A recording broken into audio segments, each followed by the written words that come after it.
রাজনৈতিক দলগুলো ও কমিশন অসম্ভবকে সম্ভব করেছে বলে মন্তব্য করেছেন অন্তর্বর্তী সরকারের প্রধান উপদেষ্টা ডক্টর মোহাম্মদ ইউনূস। তিনি বলেন, রাজনৈতিক দলগুলো ও কমিশন অসম্ভবকে সম্ভব করেছে, সারা বিশ্বের কাছে এটি উদাহরণ হয়ে থাকবে।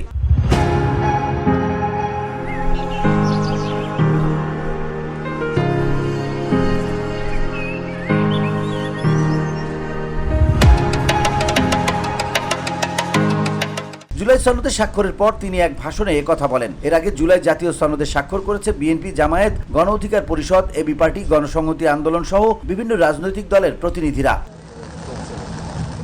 শুক্রবার বিকেল 5টায় জুলাই জাতীয় সনদ 2025-এ স্বাক্ষর করেন তারা। এর আগে বিকেল 4:37 জাতীয় সঙ্গীত শুরু হয় জুলাই জাতীয় সনদ স্বাক্ষর অনুষ্ঠান। এতে উপস্থিত ছিলেন উপদেষ্টা পরিষদের সদস্যরা, যোগ দিয়েছেন বিভিন্ন রাজনৈতিক দলের নেতা এবং জাতীয় ঐক্যমত্য কমিশনের সদস্যরা। তবে এতে যোগ দেয়নি জাতীয় নাগরিক পার্টি এনসিপি।